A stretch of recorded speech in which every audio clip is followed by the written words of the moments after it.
boys and girls. Happy Spirit Wednesday. Today is Wear Purple in honor of Quorum. I miss being at school with you boys and girls. Do you miss it too? I have my purple on. Are you wearing yours?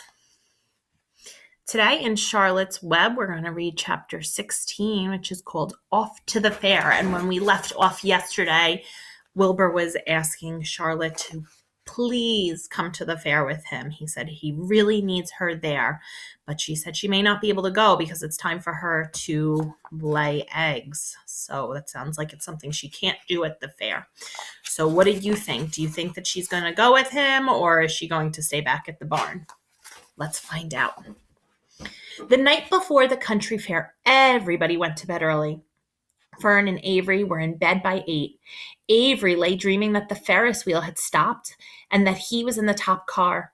Fern lay dreaming that she was getting sick in the swings. Lurvy was in bed by 8:30. He lay dreaming that he was throwing baseballs at a cloth cat and winning a genuine Navajo blanket. Mr. and Mrs. Zuckerman were in bed by 9. Mrs. Zuckerman lay dreaming about a deep freeze unit. Mr. Zuckerman lay dreaming about Wilbur. He dreamt that Wilbur had grown until he was 116 feet long and 92 feet high, and that he had won all the prizes at the fair and was covered with blue ribbons, and even had a blue ribbon tied to the end of his tail. Oh my gosh, that's so big. 92 feet high. That's like a building that's has 9 floors. Oh my goodness. Down in the barn cellar, the animals too went to sleep early, all except Charlotte. Tomorrow would be fair day. Every creature planned to get up early to see Wilbur off on his great adventure. When morning came, everybody got up at daylight. The day was hot. Up the road at the Arables, Fern lugged a pail of hot water to her room and took a sponge bath. Then she put on her prettiest dress because she knew she would see boys at the fair. Mrs. Arable scrubbed the back of Avery's neck and wet his hair and parted it and brushed it down hard till it stuck to the top of his head, all but about 6 hairs that stood straight up. Avery put on clean underwear, clean blue jeans, and a clean shirt. Mr. Arable dressed, ate breakfast, and then went out and polished his truck.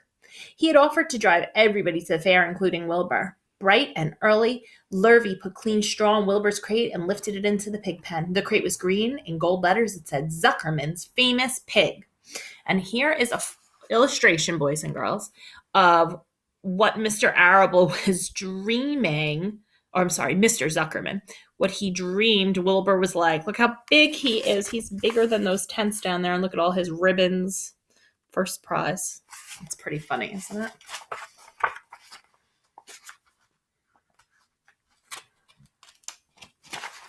Charlotte had her web looking fine for the occasion. Wilbur ate his breakfast slowly. He tried to look radiant without getting food in his ears. In the kitchen, Mrs. Zuckerman suddenly made an announcement. "Homer," she said to her husband, "I'm going to give that pig a buttermilk bath." "A what?" said Mr. Zuckerman. "A buttermilk bath. My grandmother used to bathe her pig with buttermilk when it got dirty. I just remembered." "Wilbur's not dirty," said Mr. Zuckerman proudly. "He's filthy behind the ears," said Mrs. Zuckerman.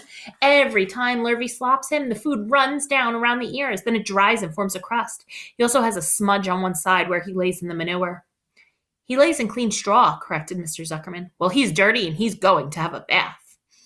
Mr. Zuckerman sat down weakly and ate a donut. His wife went to the woodshed. When she returned, she wore rubber boots and an old raincoat. She carried a bucket of buttermilk and a small wooden paddle. "Edith, you're crazy," mumbled Zuckerman. But she paid no attention to him. Together they walked to the pig pen. Mrs. Zuckerman wasted no time. She climbed in with Wilbur and went to work, dipping her paddle in the buttermilk. She rubbed him all over. The geese gathered around to see the fun, and so did the sheep and the lambs. Even Templeton poked his head out cautiously to watch Wilbur get a buttermilk bath. Charlotte was so interested, she lowered herself on a dragline so she could see better. Wilbur stood still and closed his eyes. He could feel the buttermilk trickling down his sides. He opened his mouth and some buttermilk ran in. It was delicious. He felt radiant and happy. When Mrs. Zuckerman got through and rubbed him dry, he was the cleanest, prettiest pig you ever saw. And here he is, getting his buttermilk bath. Going to be the cleanest pig at the fair, that's for sure. He was white, pink around the ears and snout, and smooth as silk. The Zuckermans went up to change into their best clothes. Lurvy went to shave and put on his plaid shirt and his purple necktie. He's wearing purple for quorum. The animals were left to themselves in the barn. The 7 goslings paraded round and round their mother. Please, please, please take us to the fair, begged a gosling. Then all 7 began teasing to go. Please, please, please, please, please, please. They made quite a racket. Children, snapped the goose, we're staying quietly, idly at home. Only Wilbur, Ilber is going to the fair. Just then Charlotte interrupted. I shall go too, she said softly. I have decided to go with Wilbur. He may need me. We can't tell what may happen at the fairgrounds. Somebody's got to go along who knows how to write. And I think Templeton better come too. I might need somebody to run errands and do general work. I'm staying right here, grumbled the rat. I haven't the slightest interest in fairs. That's because you've never been to one, remarked the old sheep. A fair is a rat's paradise. Everybody spills food at the fair. Think about if you've ever been to a carnival. What does the ground look like? Is there food laying around? Would Templeton like that? Oh, yes. A rat can creep out late at night and have a feast. In the barn horse, you will find oats and trotters and pacers have spilled. In the trampled grass of the infield, you will find old discarded lunchboxes containing foul remains of peanut butter sandwiches, hard-boiled eggs, cracker crumbs, bit of donuts, and particles of cheese. In the hard-packed dirt of the midway, after the glaring lights are out, the people have gone home to bed.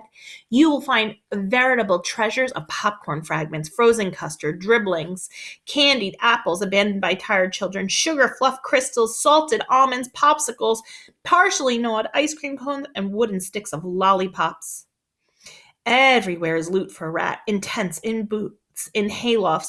Why, a fair has enough disgusting leftovers food to satisfy a whole army of rats. What do you think Templeton's thinking right now? Will he go after hearing this? Templeton's eyes were blazing. Is this true? He said. Is this appetizing yarn of yours true? I like high living, and what you say tempts me. It is true, said the old sheep. Go to the fair, Templeton. You'll find the conditions at the fair will surpass your wildest dreams. Buckets with sour mash sticking to them, tin cans containing particles of tuna fish, greasy paper bags with rotten— That's enough, cried Templeton. Don't tell me any more. I'm going. Good, said Charlotte, winking at the old sheep. Now then, there is no time to be lost. Wilbur will soon be put into the crate. Templeton and I must get in the crate right now and hide ourselves. The rat didn't waste a minute. He scampered over to the crate, crawled between the slats, and pulled a straw up over him so he was hidden from sight. All right, said Charlotte, I'm next. She sailed into the air, let out a dragline, and dropped gently to the ground. Then she climbed the side of the crate and hid herself inside a knothole at the top board. The old sheep nodded. What a cargo, she said. That sign ought to say Zuckerman's famous pig and 2 stowaways. Look out, the people are coming, umming, shouted the gander. Cheese it, cheese it, cheese it. The big truck with Mr. Arable at the wheel backed slowly down toward the barnyard. Lurvy and Mr. Zuckerman walked alongside. Fern and Avery were standing in the body of the truck, hanging onto the sideboards. Listen to me, whispered the old sheep to Wilbur. When they open the crate and try to put you in, struggle. Don't go without a tussle. Pigs always resist when they are being loaded. If I struggle, I'll get dirty, said Wilbur. Never mind that. Do as I say. Struggle. If you were to walk into that crate without resisting, Zuckerman might think you were bewitched. He'd be scared to go to the fair. Templeton poked his head up through the straw. Struggle if you must, he said, but kindly remember that I'm hiding down here in this crate. I don't want to be stepped on or kicked in the face or pummeled or crushed in any way, or squashed or buffeted about or bruised or lacerated or scarred or biffed. Just watch what you're doing, Mr. Radiant, when they get shoving you in. Be quiet, Templeton, said the sheep. Pull in your head. They're coming. Look radiant, Wilbur. Lay low, Charlotte. Talk it up, geese. The truck backed slowly to the pig pen and stopped. Mr. Arable cut the motor, got out, walked around to the rear, and lowered the tailgate. The geese cheered. Mrs. Arable got out of the truck. Fern and Avery jumped to the ground. Mrs. Zuckerman came walking down from the house. Everybody lined up at the fence and stood for a moment admiring Wilbur and the beautiful green crate. Nobody realized that the crate already contained a rat and a spider. That's some pig, said Mrs. Arable.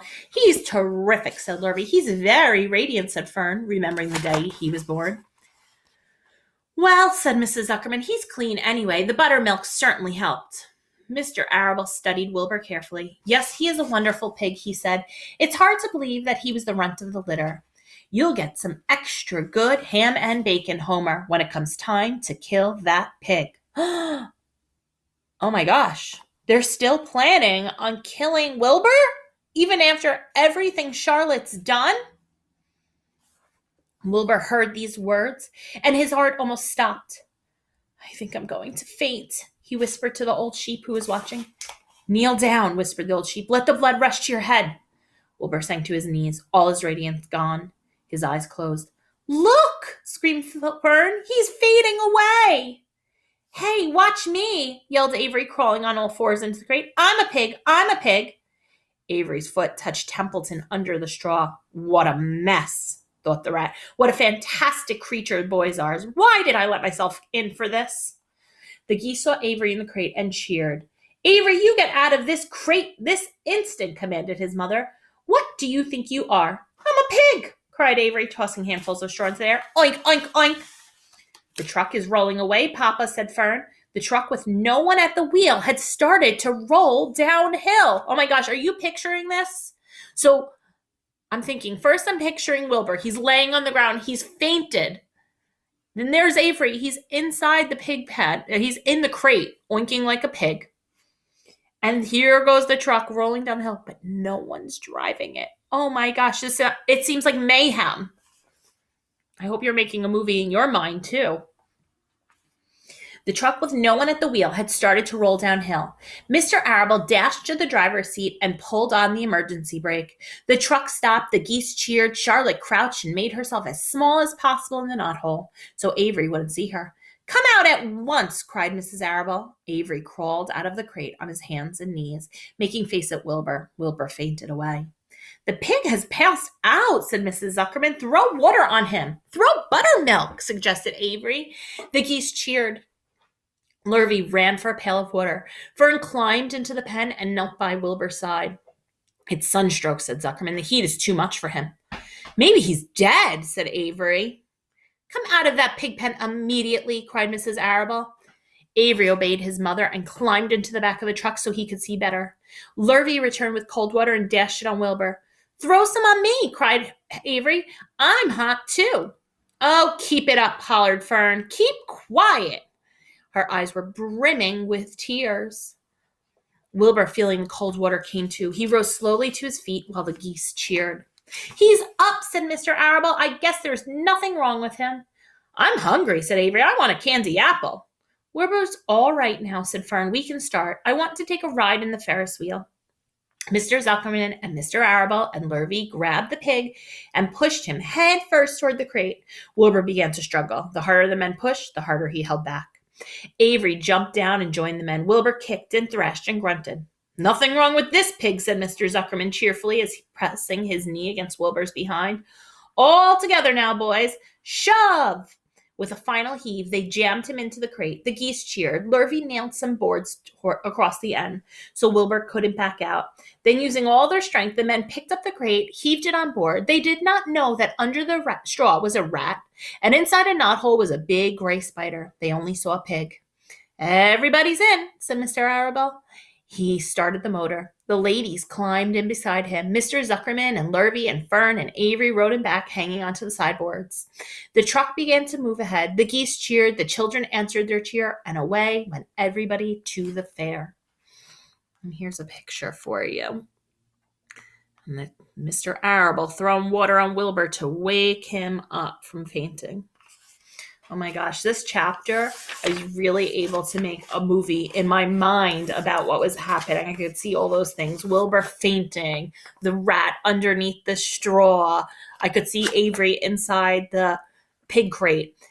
When I read you chapters, boys and girls, and when you read chapter books at home, I want you to continue to try to make those movies in your head of what's happening in the story. We're really lucky because at the end of this book, there is a movie that we could watch to see if it matched the pictures in our brain. But it's one of my favorite things about reading chapter books is making the movie in my head of what I think it looks like and what's happening. So you keep trying to do that. See you tomorrow, boys and girls.